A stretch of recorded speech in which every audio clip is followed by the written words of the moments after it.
Welcome to Mamahood After Trauma, where we stop pretending and heal out loud. I'm Emily Cleghorn, trauma survivor, cycle breaker, and mama rebuilding from the inside out.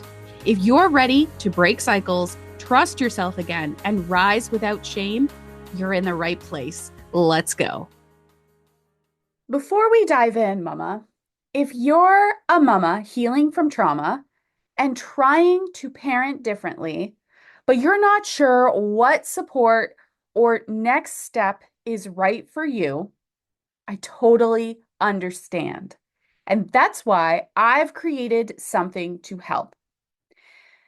Take my free Find Your Next Step to Calm and Healing quiz to discover where you are in your healing journey and what your next best step looks like. You'll find the link in the show notes below. Hello, Mama, and welcome to this episode of the Mamahood After Trauma podcast. I am thrilled that you have taken some time out of your busy mama schedule to tune in and listen to our conversation today. Today, we are joined by Antoinette. Welcome. Thanks for inviting me. So happy to be here. Yeah, thanks for joining us. I'm looking forward to our conversation today. Let's dive right in, shall we? And if you could share a little bit of your story and what you do to our listeners, that would be a great place to start. Of course. Again, like you said, my name is Antoinette Elliott, and I'm a mother, just like all the mothers on this podcast, who's gone through a whole lot of things. And where I am is because of where I came from. I was a mother and I moved here to Georgia, in Suncrest, Georgia. But when I moved to Georgia, it was just me and my husband.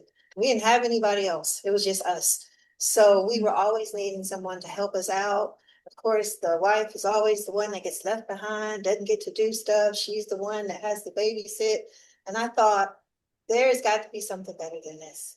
And so I ended up doing a family-based childcare center.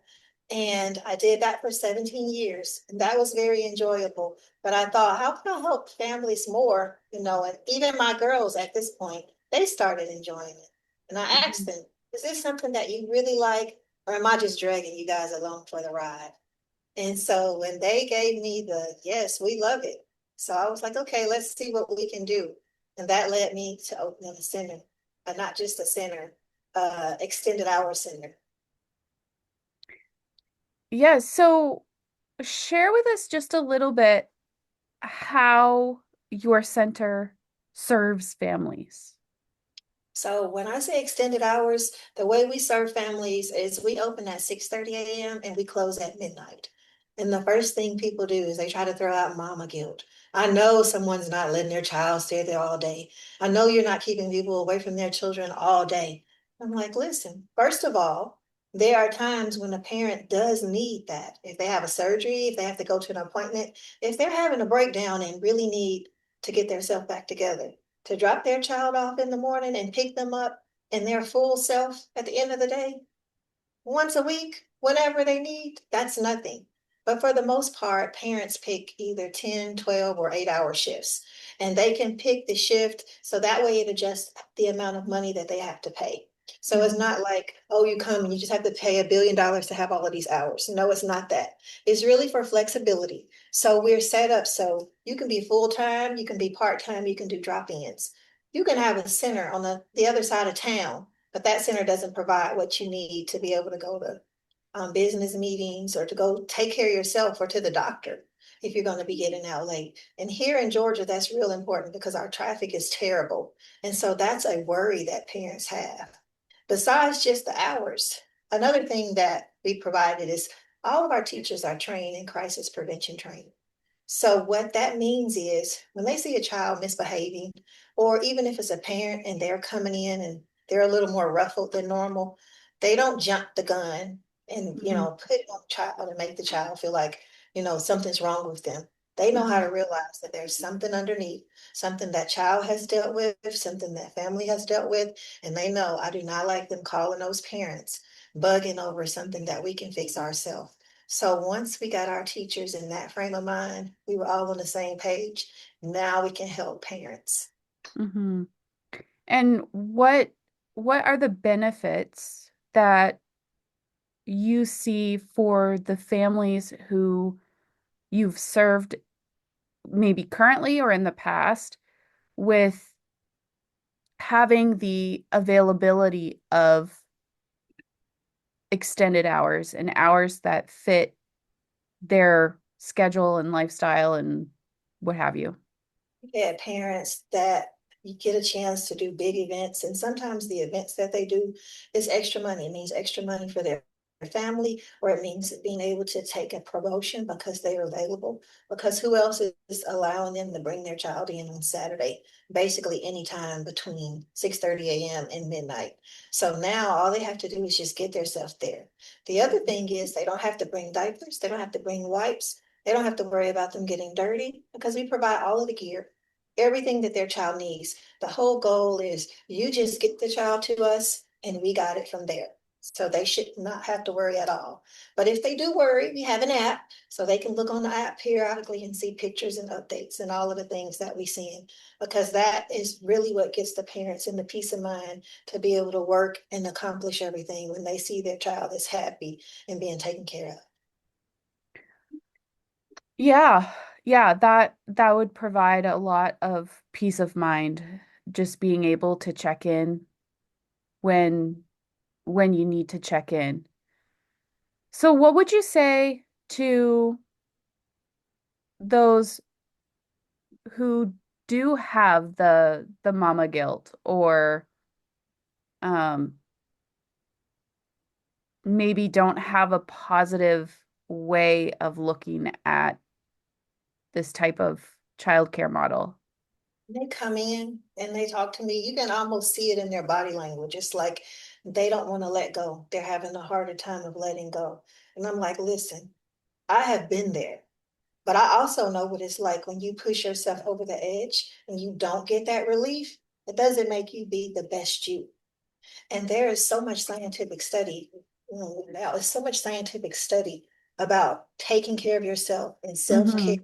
and having peace of mind and not having to worry about stressfully things that are going on. And to Mm-hmm. be honest, when it comes down to childcare, parents do have a lot to worry about. This week Mm-hmm. alone, we had 3 tours. All of them had very traumatic stories of stuff that literally happened in their center. And I'm just, it puts a shock on me. I'm like, oh my Mm-hmm. good. There's a reason why parents are having a hard time letting go. They already have stuff going on and then they have to worry on top of it. But once I talk to them and I'm like, forget about all of the noise you hear on the outside. This is about you and your child or you and your family. Forget Mm-hmm. what everyone else has to say. That's just really the mentality that you have to say, because no one lives in your house or in your body but yourself. So you got to make that choice. Yeah. Yeah. So do you know if there are other centers like you mentioned that you're in Georgia? Do you know if there are other centers the in the US that follow this extended hours model like your center does? I know several that follow the extended. This episode is sponsored by The Rising Room. Hey, Mama, did you know the Mamahood After Trauma podcast is more than just something you listen to? Every week, we have conversations about trauma healing, triggers, emotional regulation, and breaking generational cycles. But I know listening is only one part of the journey. That's why I've created the Rising Room. It's a space where you can go deeper with the podcast through reflection prompts, monthly resources, and support designed to help you take what you're learning and apply it to your own healing journey.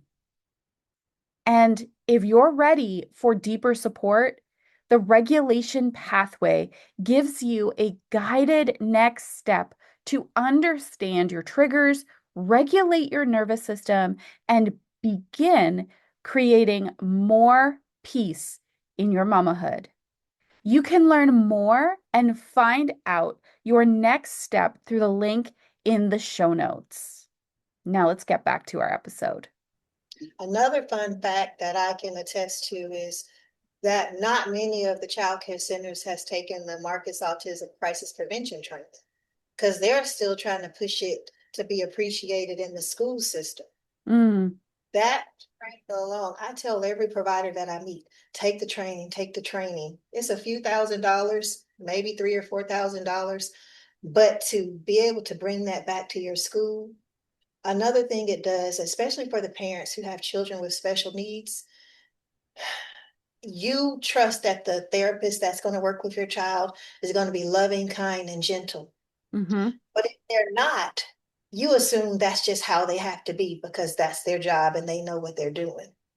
After I took the crisis prevention training, I can look back in my mind and think about therapists that have come through our center, and I can spot off the bat pretty quickly if one is loving and responsive, and if mm-hmm, one is good fit. And I don't have a problem pulling the family aside and saying, listen, you need to ask for another therapist. I mm-hmm, may not say why, but I'm going to say from the training that I've taken, you need a different therapist because mm-hmm, we were taught that they do not have to be rough. They do not have to be super strict, and they will get better out of the children if they do so. And they taught mm-hmm, us up to level 3. That would be, even if we did have to do holds, it would be in a way so that no one is even feeling any inch of pain. They put us in a position where we feel it, and they would say, do you feel pain? Are you hurting? And we say no. Say, that's how you know you're doing it right. And we have a parent training that we do also for parents in case they want to know about it, but we don't teach them up to where it requires another person because, again, we never want anyone to get hurt or be feeling mm-hmm. any way as if they're being attacked. Yeah, yeah. So, what would you say to the mama who is trying to hold it all together, looking for childcare, feeling the fear of the the dichotomy of I know I need help, I know I need childcare, but I'm I feel like I need to do it all. So what they can look at it is look at it as if they're providing a service. They're interviewing childcare providers. Because Hmm. guess what?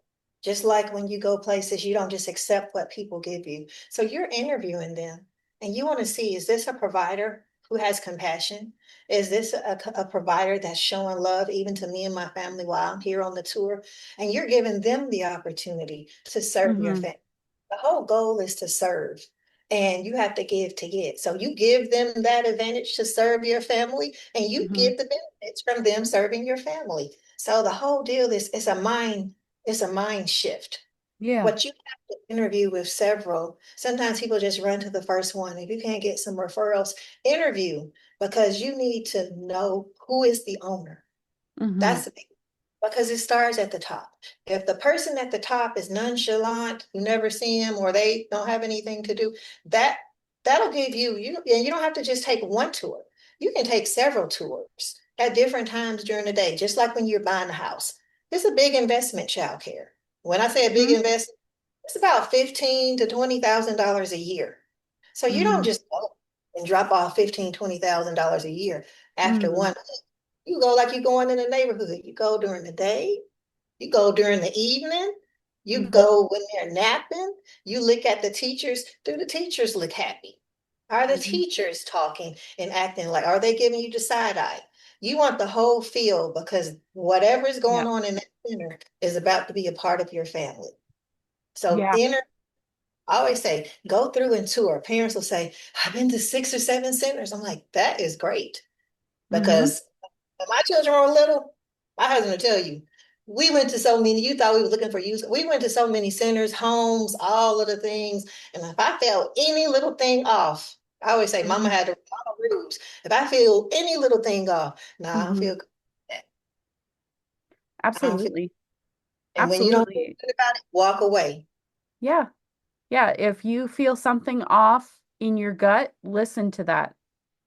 Exactly. And it's not Listen to always that. the prettiest, newest place. Don't Yeah. think it's the prettiest penny, the shiniest penny that's going to be the best. That may not be the best, but find Mm. what's going to work and Yeah. be honest about what you really need. If you really need the 12 hours, tell them, I need the 12 hours. Mm-hmm. If they have any squint, any rep hesitation, that's not the place for you. But when you Yeah. find the right place, they'll be like, great, that's perfect. Do you need 12 hours every day? Just 3 days, just 2 days? How do you want your 12 hours? Yeah. It's an interview process. Absolutely. Uh, Antoinette, how can our listeners connect with you if they'd like to do so? Well, the fun place that people like to connect with me is on TikTok, and that's under All Our Children. I don't know why they like the TikTok. To me, that's the silly place. But I guess that's where they get to see our teachers having some of their most fun times on TikTok. But we do also have a website, ALC Elite Childcare.com. When you go to the website, you'll be able to find our parent piece pack. And that's something that you can download and use in your family. It's got a lot of coping tools that you can use with your family. And also, there's a lot of informal information about why you need self-care and why you need Mhm. time to yourself, how you can stay in position to be the best you. Fantastic. Well, thank you so much for taking some time today to have a conversation with us. It was an absolute pleasure. Thank Thank you for doing what you're doing. I appreciate it. And ladies out there, please don't let anybody get in your head and try to tell you what you don't need. Only you know what your family needs. I'm glad. Absolutely. Absolutely. Thank you so much for tuning in today. Be sure to follow the podcast so new episodes land right in your feed each week. And if you're wondering what your next step toward calmer, more confident motherhood looks like, take my free Find Your Next Step to Calm and Confidence quiz found in the show notes below. Until next time, Mama, mend the past so you can mama in peace.